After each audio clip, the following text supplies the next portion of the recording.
Aujourd'hui, on se demandait à quoi servent réellement les jeux.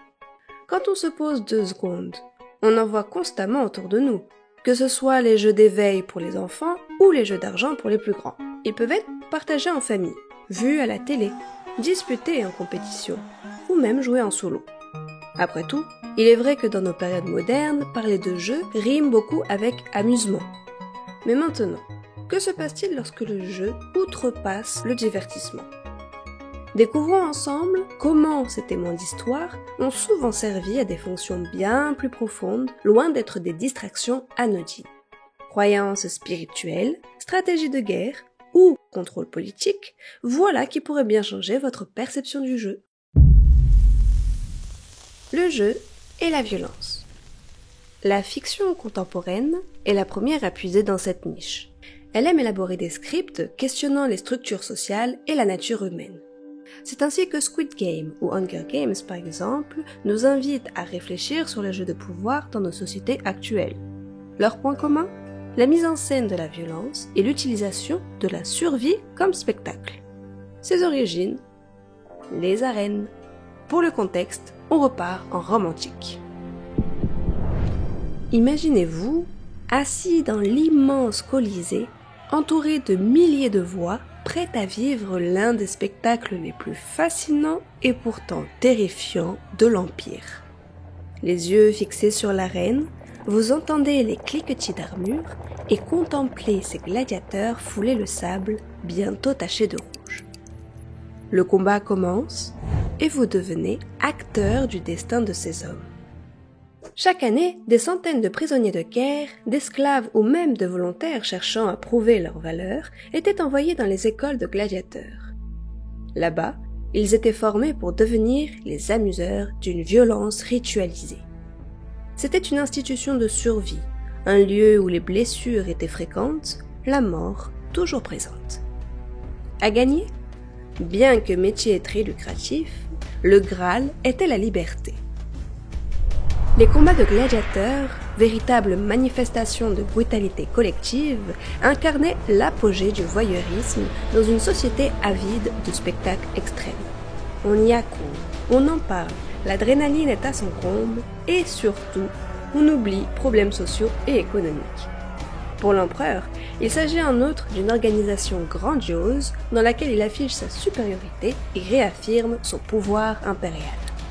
Les jeux d'arène étaient ainsi un outil politique essentiel pour maintenir le règne, contrôler la masse populaire et renforcer la position des autorités romaines. Au cours de l'histoire, se développera sous le même joug ce que l'on appelle les jeux d'honneur. Pour continuer cette transition, il est intéressant de notifier que le principe du jeu n'est pas le propre de l'homme. Vous pouvez tout à fait visualiser par exemple votre chien s'amuser avec celui de votre voisin. L'animal vivant le même principe, nous pouvons en déduire qu'il y a dans le jeu une expression naturelle. C'est à ce titre une forme d'activité instinctive et fondamentale. Dans les jeux d'honneur, on touche à des aspects essentiels de la nature vivante tels que la compétition, la reconnaissance sociale et la quête de statut. Maintenant, arrêtons-nous au Moyen-Âge. Cette fois encore, nous sommes assis sur une estrade. Le son des trompettes retentit, une voix puissante annonce le prochain combat. La foule encourage les champions, on applaudit et la tension monte. Nous sommes en train d'assister à un tournoi de chevalerie. Ces tournois incluent différents duels, on y retrouve généralement la joute, la mêlée et le tir à l'arc. Dans tout ça, il y a un détail que je ne vous ai pas précisé. En fait, les chevaliers s'affrontaient absolument toujours pour répondre à un intérêt. Il s'agissait parfois de résoudre des conflits, d'obtenir un pacte avec un seigneur ou de démontrer la puissance militaire avant-goût de la guerre. L'ensemble était régi par des règles de courtoisie. De ce fait, un adversaire désarçonné ou mis à terre devait accepter sa défaite avec dignité. Faire preuve de lâcheté, peur ou injustice pouvait lui faire perdre son honneur et la faveur du public. De l'autre côté du globe, les samouraïs respectaient un code d'honneur similaire appelé Bushido, outre les impératifs de respect et de contrôle de soi, ce qui nous a marqué dans cette loi est la finalité du duel. Le vainqueur avait l'obligation de montrer du respect envers le perdant, et la mise à mort n'était pas systématique. Cependant, il n'était pas rare que le perdant préfère se la donner par seppuku pour ne pas être capturé ou vivre avec la honte. En résumé, un jeu d'honneur est une épreuve où la manière de se comporter, la dignité et le respect des règles sont aussi, voire plus importantes que le résultat final et où l'enjeu dépasse la simple victoire. Vous serez peut-être d'accord avec nous pour décréter que notre premier point, les jeux et la violence, fascine. Il est vrai que les duels et les combats évoluent incontestablement avec la société. Ils se modernisent et se codifient parfois. Mais l'essence persiste. Dans les années 20, on verra apparaître au Brésil un sport de combat appelé le vale tudo. Autrement dit, tout est permis. Ça ne vous rappelle rien? Et l'humain est ainsi fait. Voir quelqu'un lutter pour sa survie, surtout dans des conditions extrêmes, soulève l'admiration pour la force, la résilience et l'ingéniosité de l'autre. Cela suscite une forme de respect et de fascination pour la capacité des individus à surmonter l'impossible. Les jeux étaient des moments où la vie et la mort étaient placées sur un pied d'égalité. Et c'est avec cette optique que nous vous emmenons sur notre deuxième point. Le jeu et les croyances. Les recherches pour cette partie 2 étaient un peu plus analogiques, disons. Touchant à des aspects mythologiques, spirituels et ésotériques qu'on ne connaît que par notion parfois, on a eu cette légère impression de marcher sur des œufs. Pour autant, sachez que le sujet est très vaste et que si vous souhaitez l'approfondir, vous pouvez vous y plonger pendant des heures. Nous, pour commencer, on voulait faire un point sur les nombres. Voici ce que nous pouvons en dire. Pour de nombreux penseurs, comme Pythagore par exemple, l'ordre du monde et son harmonie passent par la connaissance des chiffres. Chez les Juifs, dans la même idée, il existe ce que l'on appelle la guématrie, qui est une pratique consistant à attribuer une valeur numérique à un nom, un mot ou une expression. Autrement dit, dans beaucoup de recherches et de savoirs, les nombres sont sacrés et mènent vers la transcendance. Lorsqu'on y prête plus attention, on pourra remarquer leur présence sur les dés, les cases, les cartes, les joueurs, les règles du jeu en elles-mêmes. Ce langage des chiffres était alors bien connu anciennement et c'est pourquoi les jeux prenaient encore plus d'impact. Le plus ancien jeu de société a été découvert dans des tombes, plus précisément dans des sépultures royales datant de l'Égypte antique. Il s'agit d'un jeu de plateau en forme de serpent nommé Mehen. Signifiant enroulé, le serpent Mehen était une créature protectrice associée au dieu Ra, dieu du soleil et premier pharaon. Si vous avez pu suivre les dernières activités de la chaîne, vous pourrez vous souvenir que le serpent enveloppe plusieurs significations, mais dans ce cas précis, il est intimement lié à l'idée de régénération et de connaissance de l'au-delà. Les chercheurs suggèrent en effet que ce jeu avait une fonction rituelle et cérémonielle. Le Mehen était d'abord un moyen de préparer l'homme de son vivant à sa rencontre avec les dieux. Ensuite, on plaçait les plateaux de jeu dans la tombe des défunts afin que l'âme humaine puisse jouer sa dernière partie contre les divinités et gagner son droit à la protection, voire la résurrection. Maintenant, il est intéressant de noter les détails suivants. Au cours des trouvailles archéologiques, pas un seul plateau n'a été trouvé avec le même nombre de cases. Les pions de ce jeu avaient la forme de petits lions, de serpents et de figures humaines, et surtout, ils se déplaçaient à l'aide de dés. Ainsi, toute la croyance de cette pratique se fonde encore une fois autour du nombre, car, rappelons-le, la notion de hasard n'existait pas. Autrement dit, les dés étaient pour eux contrôlés par la volonté des divinités et tout le parcours au fil des cases et le déplacement des pièces découle par conséquent du destin. C'est également pour cette raison que les dés étaient parfois, voire encore actuellement, utilisés pour la divination et autres rituels mystiques. Pour finir avec les jeux de plateau, nous souhaitions mentionner le jeu de loi qui apparaîtra en Europe un peu plus tard au XVIIe siècle. Rapidement devenue une distraction populaire, la spirale du plateau est reprise et donne l'impression d'un parcours initiatique vers un but final. Les cases, quant à elles, représentent les étapes de l'existence humaine avec des hauts et des bas. Petite anecdote, le nom de ce jeu ferait référence au conte de Mamère-Loi, mais également au verbe « oyer ». Dans son ouvrage « Le jeu de loi, un jeu initiatique », Augustin Berger, historien spécialisé dans les jeux, observe ceci. Loi, c'est l'oreille. Louis, dérivé du vieux verbe picard, oyer, entendre. Autrement dit, c'est le jeu qu'il faut entendre. On trouve d'ailleurs dans l'architecture de l'oreille interne un élément appelé le labyrinthe. Les références aux croyances dans les jeux sont très plurielles. Une autre catégorie indéniable de ce sujet serait bien sûr les jeux de cartes. On pense par exemple au jeu de tarot qui a acquis au fil du temps une forte connotation mystique. La cartomancie dans son ensemble est une pratique courante, connue depuis des siècles, et ce sujet a déjà été abordé nombre de fois sur YouTube et ailleurs avec des vidéos très complètes. Pour cette raison, entre autres, nous ne l'aborderons pas davantage ici.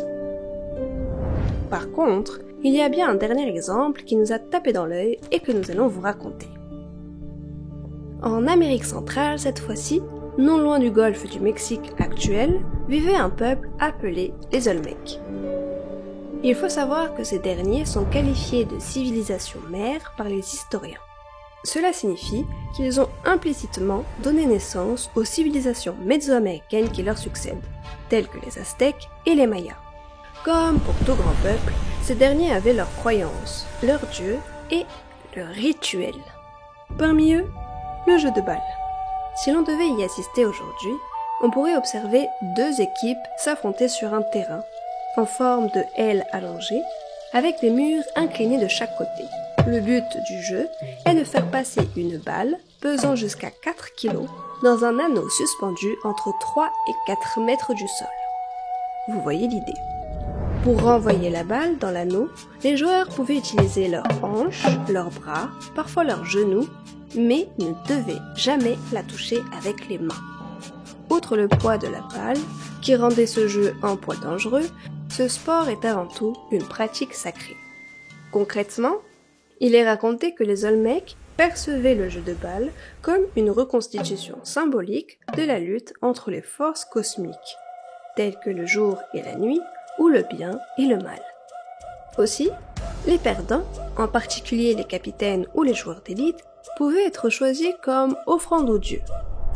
En d'autres termes, les parties s'achevaient par un sacrifice humain. En fait, il faut comprendre que pour eux, le sacrifice était vu comme une manière de nourrir les dieux et de maintenir l'équilibre général. Les sacrifiés, eux, pouvaient être perçus comme des symboles de force détruite ou de l'ordre ancien qui devait être renouvelé. L'offrande, en général, représentait une sorte de lien créé entre le monde des humains et les dieux. Le truc, c'est que le corps humain avait un pouvoir spirituel encore plus fort que tout.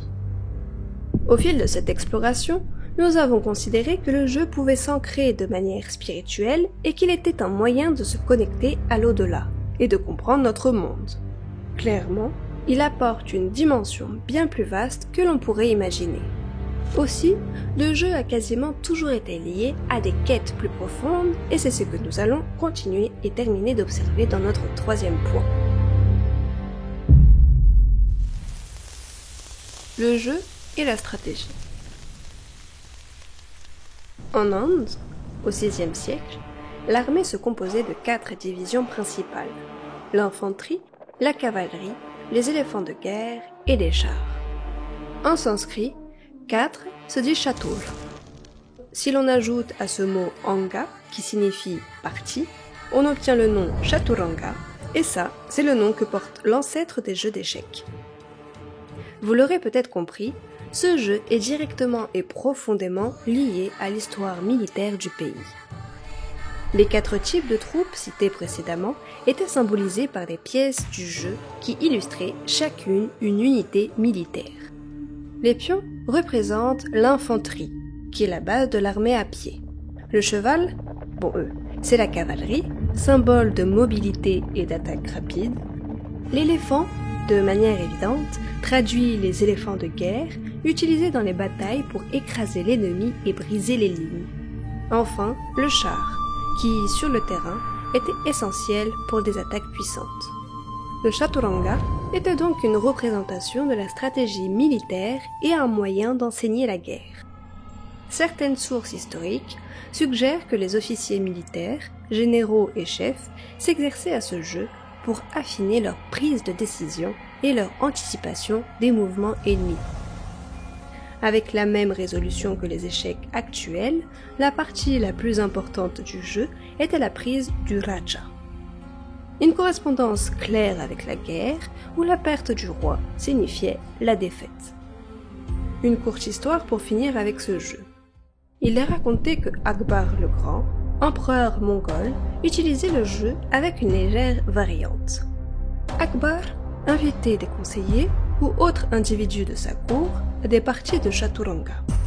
Ces dernières lui permettaient d'observer et d'analyser les personnalités qui gravitaient autour de lui. Pour le dire autrement, ces convocations impériales étaient une manière pour lui de sonder les capacités stratégiques et psychologiques, mais surtout de tester les caractères, les patiences et les capacités à réfléchir sous la pression. Chez les voisins en Chine d'abord, puis au Japon et en Corée ensuite, un autre jeu de stratégie influent dominait, le Go. Le jeu de Go se joue ainsi. Sur un plateau de 19 cases sur 19, les joueurs déplacent un groupe de pierres blanches ou de pierres noires. Le but pour eux est de contrôler le plus de territoire possible sur le plateau et de capturer les pierres de l'adversaire. La profondeur stratégique du Go vient curieusement de la simplicité de ses règles. Celle-ci offre en effet une complexité et une possibilité astronomique de jeu où chaque mouvement peut avoir un impact profond sur la partie. Considéré comme un jeu de noblesse et fascinant encore aujourd'hui, il est également estimé comme un moyen de développer des compétences mentales et philosophiques. Sans forcément les détailler ici, il peut s'associer à des concepts zen, l'équilibre du yin et du yang, ou à des valeurs de persévérance. On a pu le voir un peu. Le principe de la stratégie repose sur l'idée de planifier et de prendre des décisions à droite en vue d'atteindre un objectif spécifique et souvent à long terme. C'est une approche très réfléchie qui guide les actions futures pour maximiser les chances de succès tout en prenant en compte les ressources, les risques et les contraintes. Au cours de notre réflexion, il y a un dernier point qui nous a effleuré l'esprit. Un point un peu plus inhérent cette fois-ci. Et pour en parler, on va remonter en 1968. Benicia, Californie. Nous sommes au poste de police et le téléphone résonne. Un jeune couple vient d'être assassiné d'une balle dans la tête. Tout aurait pu s'arrêter là et en rester un énième fait divers. Pourtant, quelques mois plus tard, un autre double meurtre est relevé avec une impression de déjà-vu. Cette fois-ci, ce qui rend ce meurtre particulier, c'est que le tueur a laissé un message codé sur la voiture de ses victimes qui laissait sous-entendre un lien avec le premier meurtre. Peu de temps après, des lettres sont envoyées par ce dernier à la presse et à la police. Elles sont remplies de moqueries, de fanfaronnades, mais surtout de messages codés signés le Zodiac. C'est comme ça qu'en 1969, les États-Unis assistent au terrain de jeu de l'un des tueurs en série les plus redoutables, dont l'identité reste inconnue à ce jour. L'affaire du Zodiac est rapidement devenue légendaire, et ses maîtres font partie des énigmes criminelles les plus célèbres. Non seulement en raison de leur contenu macabre, mais aussi et principalement à cause des codes et cryptogrammes qu'il y insérait. Ici, le joueur devient prédateur. Et bien que l'affaire soit extrême, le principe stratégique de la manipulation psychologique est un sujet que nous voulions prendre en compte. Avec une portée bien plus ludique, et heureusement, les défis intellectuels sont partout autour de nous. Les énigmes, les jeux de mots, les rébus, les messages cryptés.